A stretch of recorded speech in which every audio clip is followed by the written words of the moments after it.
Many years ago, I can remember picking up a book about the city of Moscow.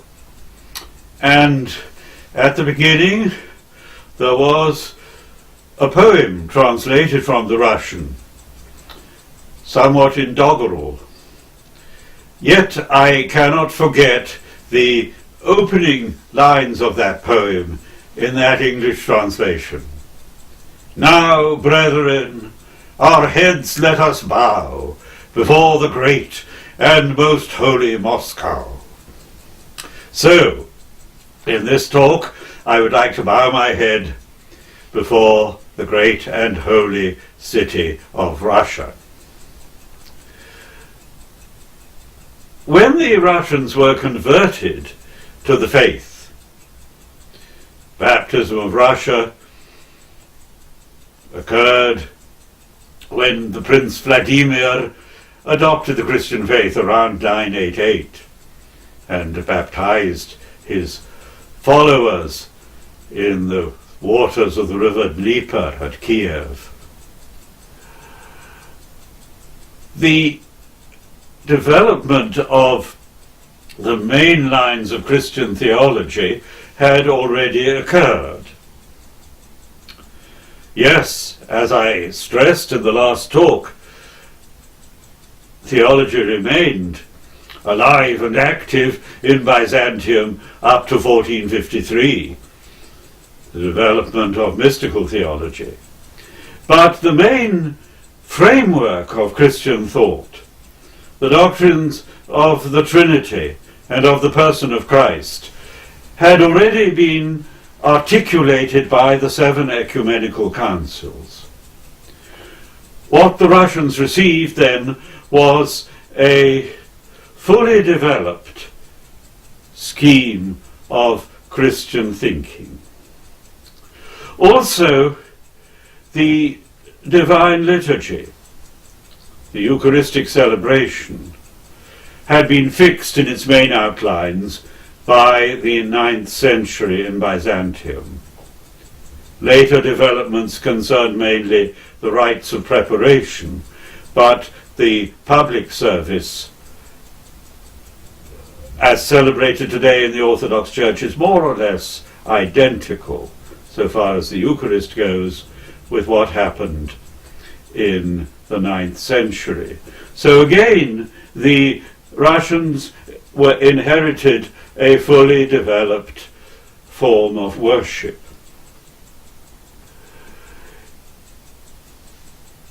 This had the result of meaning that while the Russians embraced with deep devotion this structure of belief and of prayer, they did not make creative developments in theology during their early centuries. Kiev and Russia is remarkable for its spirituality, particularly for the monastery of the caves at Kiev. The great saints there, particularly Saint Anthony of the Caves and St. Theodosi of the Caves, provide living icons of what it is to be a Christian. Monasticism continues to be of supreme importance in Russia in a later period. In the 14th century, for example, there is the establishment of the monastery of the Holy Trinity, founded by St. Sergius, about 50 miles from Moscow, in what was then the deep forest. And again, St. Sergius, the founder of that monastery, forms a striking example of what it is to be a Christian.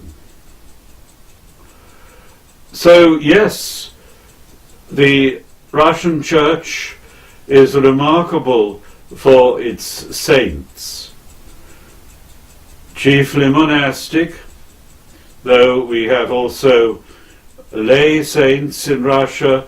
In the 17th century, St. Juliana Lazarevskaya was mother of a large family, and so she is an example for the married Christian. But while there is this rich flowering of spirituality, there is not much original development of theology as such in the Russian lands until we get to the 19th century. Here, the most striking figure is Alexei Khomyakov. Now, he was not a monk. He was a layman, married man with children, not an academic theologian, but a retired cavalry captain and a landowner. But in his person, we see for the first time an original Russian theologian. His thinking was centered round the church. This was his major theme. What is the distinctive nature of the church? And here he developed a theology of the church which is usually summed up in the word sobornost. Khomyakov, in fact, did not himself use that word, which is an abstract noun. He used the adjective soborny, which is the Slavonic translation of the word Catholic, coming in the creed. I believe in one holy Catholic and Apostolic Church. In Slavonic that becomes one soborny church. But the word sobornost and the concept that it represents that was central to Khomyakov's thought is not limited simply to the meaning Catholicity. The Russian word sobor, from which the adjective soborny comes, and the abstract noun sobornost, means also a church or a council. So, in theology, sobornost signifies Catholicity, the fullness of faith, the fact that the church is for all humans in every place. But sobornost means also conciliarity, the fact that the church expresses itself in councils, the 7 ecumenical councils, the 14th century councils on the divine light, the 17th century councils such as that of Jerusalem, which spoke about the distinctive Orthodox teaching in contrast to that of Protestantism. So sobornost means conciliarity, the fact that the church is founded on councils and expresses itself through conciliar meetings. But more broadly, sobornost also signifies fellowship, togetherness. So it has a meaning in theology, Catholicity, in ecclesiology, conciliarity, but equally in social life, fellowship, togetherness, relationship. Now, in his thinking about the church, Khomyakov wanted to move away from the idea of the church as a juridical institution. Indeed, he accepted the meaning of the hierarchy, the importance of bishops within the church. He did not think the church was simply a democracy. He said in one interesting statement, which he took from Saint Innocent, the bishop is at once the teacher and the disciple of his flock. But Khomyakov did not want to think of the church as a legal entity founded on power of jurisdiction. He wished to envisage the church as the expression of mutual love. This, to him, was the supremely important thing. This is what holds the church together. The presence of God, the Holy Trinity, expressed in the form of mutual love. And he recognized that love has to be free. A more recent Russian theologian, Paul Evdokimov, has said, God can do anything except compel us to love him. Love has to be free. It cannot be extorted under force and violence. You can cow people into submission, but you cannot oblige them to love you. You can evoke love, but you cannot force it. So, for Khomyakov, the church, as the expression of mutual love, combines unanimity and freedom. This was what Sobornost meant to him supremely. The church expresses the mystery whereby the many become one without losing their personal and individual identity. Unanimity in freedom. Unanimity in free and voluntary love. This was what Khomyakov saw as the essence of the church. And in this way, he wanted to move right away from the idea of the church as, yes, held together by power of jurisdiction. He felt that the Roman Catholic Church had overemphasized the power of the Pope, his primacy as an external juridical authority which holds the church together.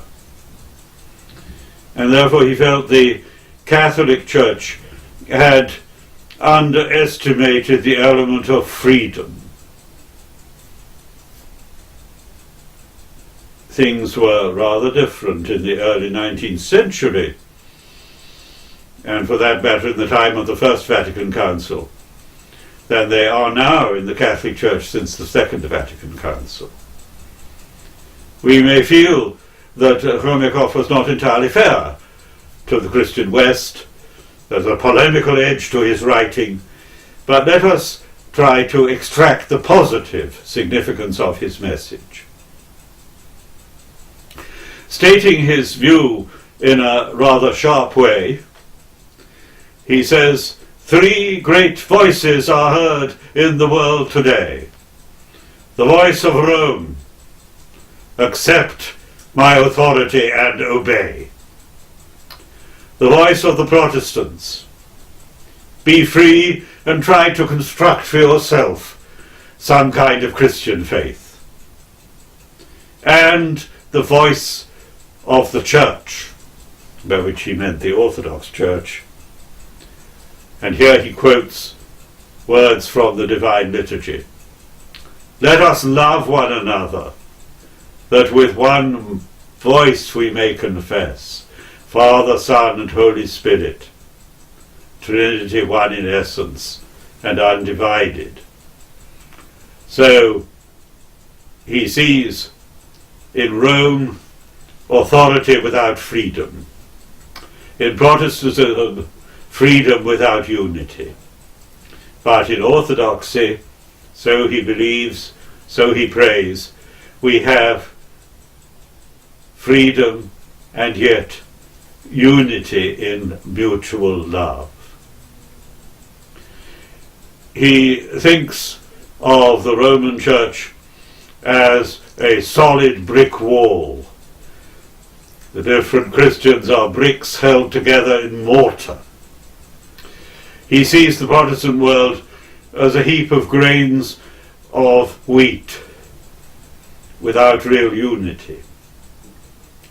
He sees the Orthodox Church as a living tree, unity in freedom. Not entirely fair to the Christian West, indeed, but we can see in positive terms what he values in orthodoxy. Now, Khomyakov represents a new and fresh development in Orthodox thinking about the Church. We do not find anything quite like this in Byzantium or in 17th century Orthodoxy. Khomyakov has been a primary influence on later Russian theology. One of his followers was Vladimir Solovyov, who died in 1900, a prophetic figure who, at various points in his life, received communion both in the Orthodox and in the Catholic Church. The Orthodox have always been a little suspicious of Solovyov because of his Romanist tendencies as they see it. But he believed in a transcendent eschatological unity of the Church. When he received Catholic communion, he didn't have any intention of leaving the Orthodox Church, but he was living on a level where he thought denominational differences were not final. The heritage of Khomyakov and Solovyov has been continued in the 20th century by Russian thinkers in the emigration. With the coming of communism, independent doctrinal thinking for 2 generations was more or less absent from the Church in Russia. There are some remarkable figures during that era of persecution, but not much in the way of systematic theology. The pattern set by Khomyakov and by Solovyov was continued by the Russians who had fled from communism who were driven out. And in the 1920s, the main theological center for the Russian emigration was Paris, where a notable theological school was opened, the Institute of Saint Serge, or St. Sergius. In Paris, we have three notable thinkers linked with the Church. The first is Father Sergius Bulgakov, who was Dean of the Institute of St. Sergius, who developed an elaborate theology concerning the figure of Holy Wisdom. This was suspected by some other Orthodox, though I think they misunderstood what he was seeking to affirm. I can recommend Father Sergius's book, The Orthodox Church, which has an excellent discussion of the nature of the Church, following basically the lines of Khomyakov, but with a clearer articulation of the relationship between the bishops and the laity. A second figure at St. Serge in the 1930s and later working in America was Father George Florovsky, one of the Orthodox pioneers in the World Council of Churches. And he has written extensively about the nature of the Church. His essay, Sobornos, the Catholicity of the Church, a mere 20 pages, says more than other people can say in whole volumes. When I first read that essay, before I was Orthodox, it opened my eyes, and more than any other single text, converted me to Orthodoxy.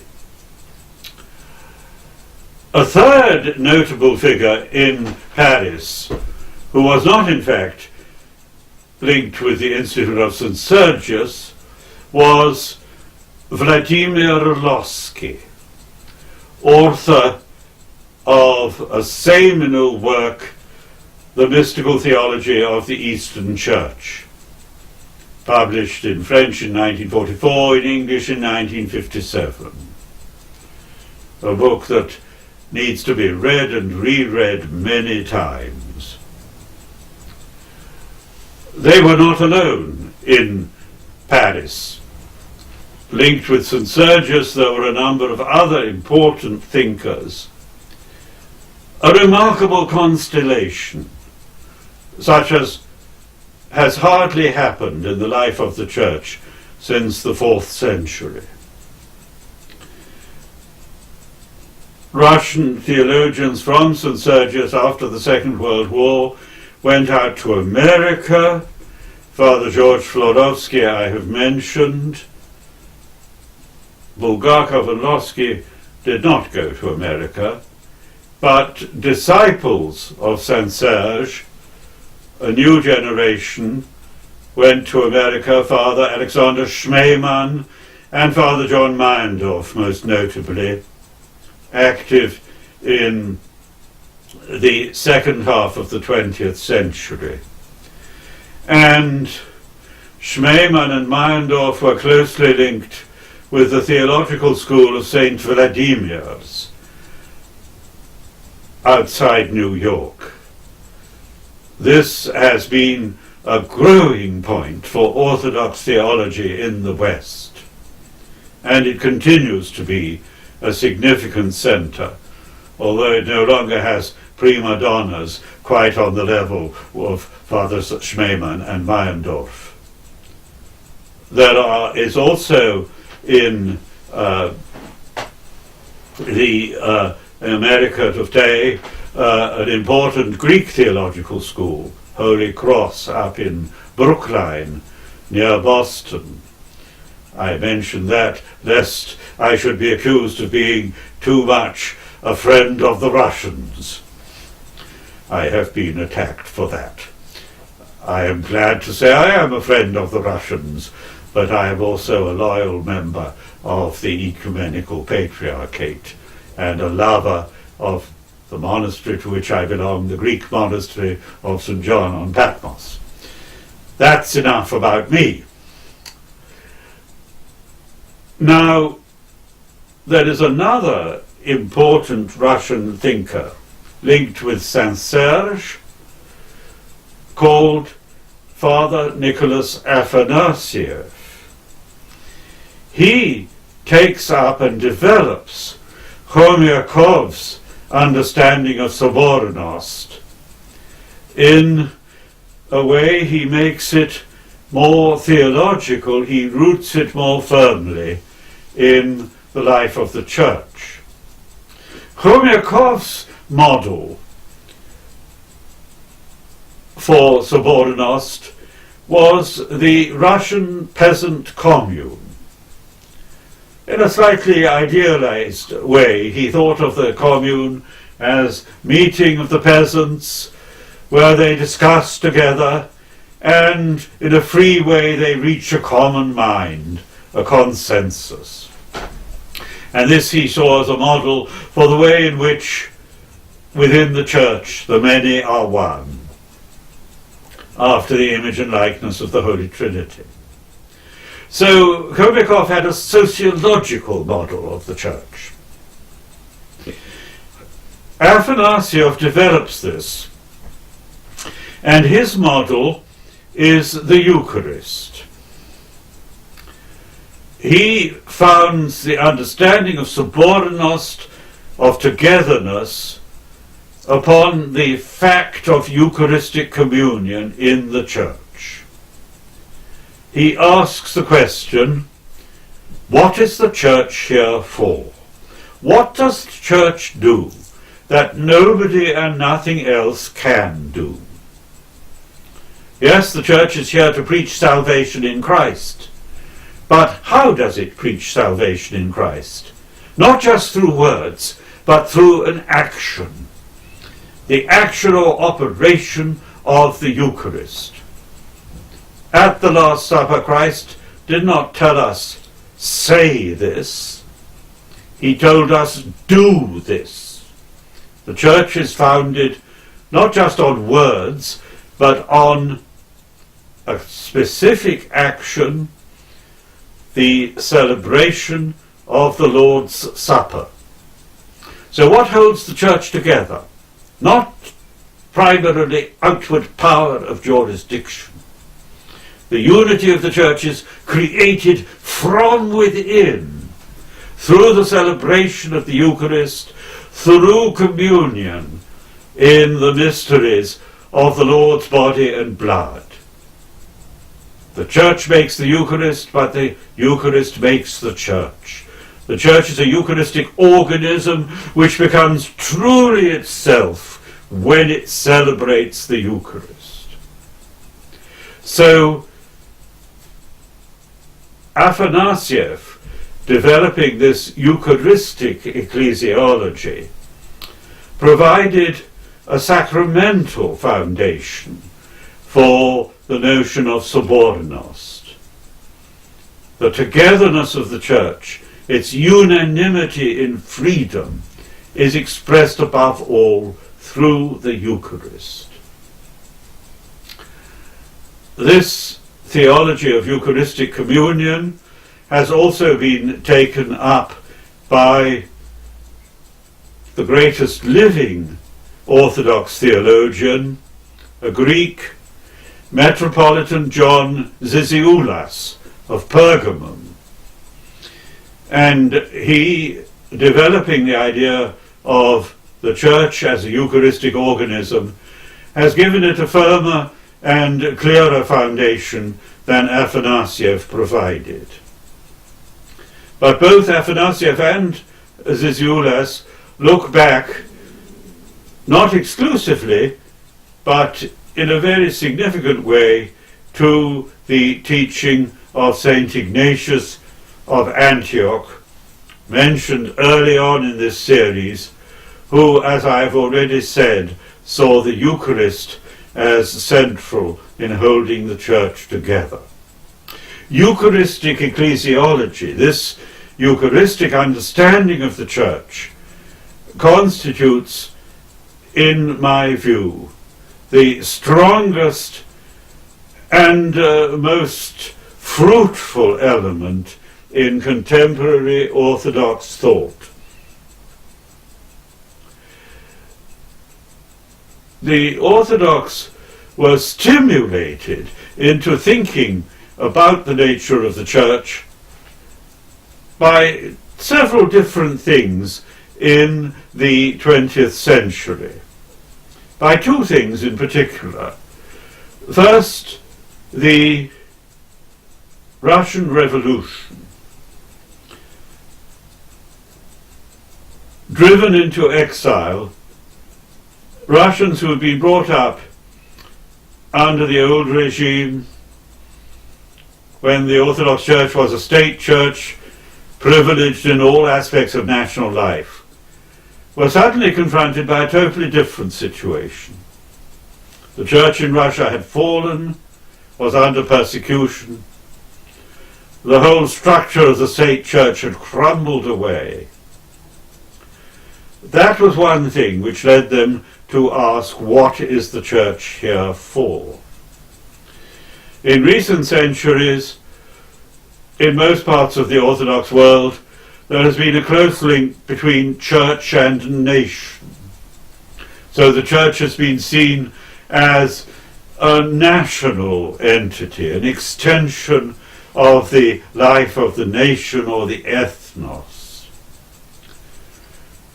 But what do you do when the Church loses its link with the state and no longer has support from the state, but at any rate in Eastern Europe, as happened in the 20th century, is persecuted by the state? How are we to define the identity of the Church? That was what the Russians were confronted by with the collapse of the national state church of the Tsarist regime. And that was one thing that stimulated them to think about the nature of the Church and to see the basis of the Church not as ethnic identity. Unfortunately, the Orthodox are far too nationalist even today in their understanding of the Church, but in the Eucharist, which is for all peoples in each place, regardless of their ethnic identity, regardless of their national allegiance. So that's one thing that stimulated the Orthodox into thinking more profoundly about what the Church is. A second development in which they were involved was the movement for Christian unity, which centered around the faith and order movement during the 1920s and 30s, and which later became the World Council of Churches. Some Orthodox churches initially were suspicious of the ecumenical movement of the World Council. The Ecumenical Patriarchate of Constantinople, however, supported this from the start, and now almost all the Orthodox churches are actively involved with the World Council of Churches and with various bilateral dialogues with the Roman Catholics, the Anglicans, the Lutherans, and others. Now, this involvement in the movement for Christian unity again forced the Orthodox to ask themselves in a more searching manner, what is the Church here for? It is not just a state national identity, an extension of the civil service. Well, what is it?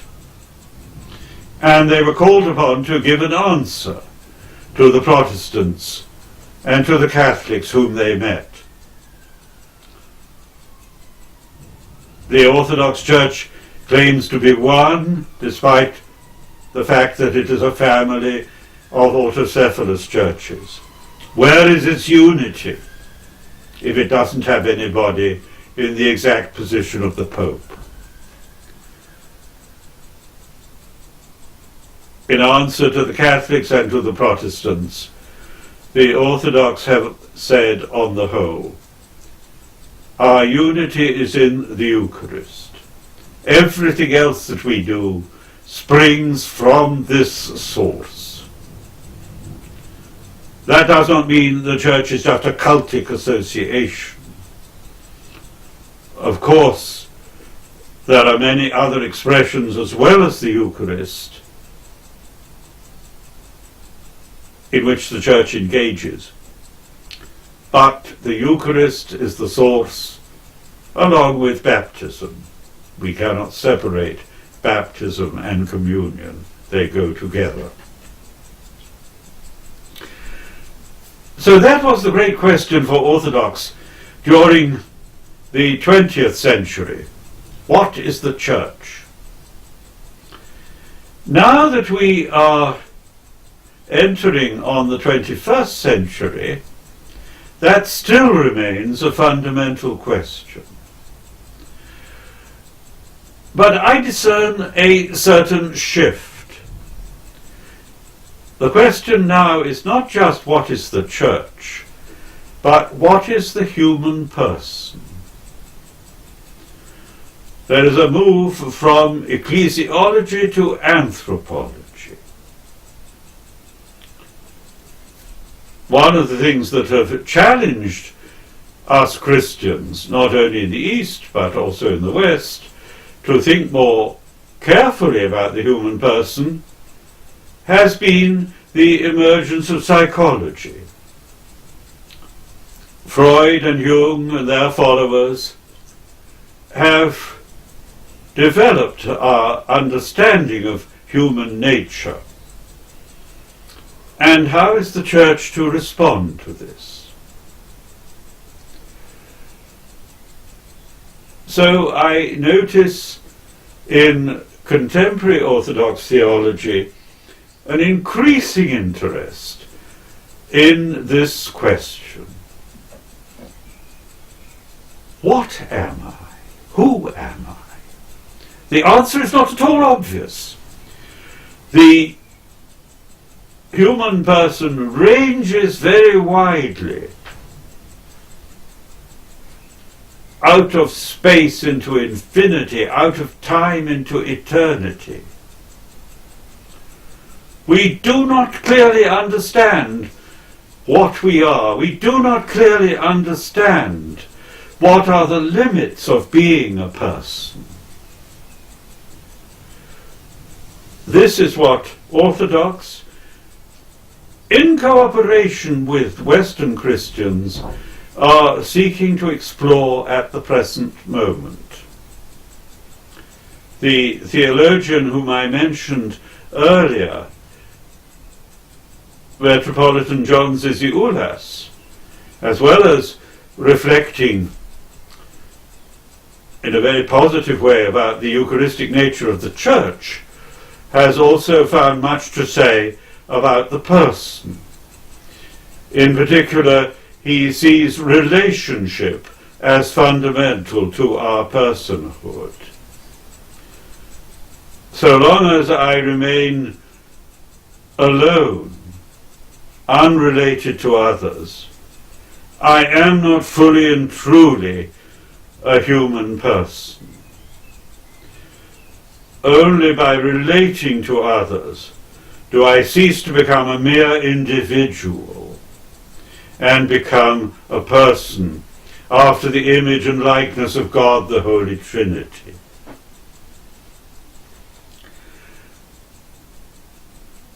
There's been a significant development in the bilateral dialogue between the Orthodox and the Anglicans, in which I am closely involved. Up until about 2006, the Anglican Orthodox International Commission for Dialogue was primarily concerned with the nature of the Church, and it produced a detailed report of more than 100 pages, full of valuable insights, called The Church of the Triune God. But from 2006, we have begun to look at the further question, what is the human person? And that shift in our dialogue, I think, reflects a broader shift in the primary emphasis of Orthodox theology. The great question for the 21st century is going to be, what is the human person? And I believe that we Orthodox have deep riches here. But much of our theology remains a hidden treasure, and it needs to be developed. And it is involvement in the movement for Christian unity, dialogue with other Christians, that has forced us Orthodox to explore more thoroughly our own tradition. The West has helped us to discover who we are. There is a story told by Khomyakov, a little parable, which is relevant here. There was a father who had 3 sons, and he divided up his inheritance among them. And the first son added to that inheritance. The second son took away from it. The third son did nothing with the inheritance except preserve it jealously, neither adding nor taking away, but not developing. Now, in that parable, of course, the son who adds to the inheritance, that's the Church of Rome, as Khomyakov saw it. The son who took away from it, that's the Protestant world. The third son who simply kept it, that is the Orthodox. You may not agree with that, but that was the way he saw it. Now, in the parable, the father says to the first 2 sons, "Thank your brother, because he has kept the inheritance intact, and without him it would have been lost." But then he says to the third one, who kept the inheritance unchanged, "Thank your brothers, for without them you would not be able to understand your inheritance." Now, we Orthodox, in all humility, do believe that Orthodoxy has preserved the true Christian tradition in its fullness, neither adding nor taken away. But we may readily acknowledge that it is our brethren in the West, Catholic and Protestant, who in the 20th century and still today help us to understand who we are and what we believe, and we should be grateful to them.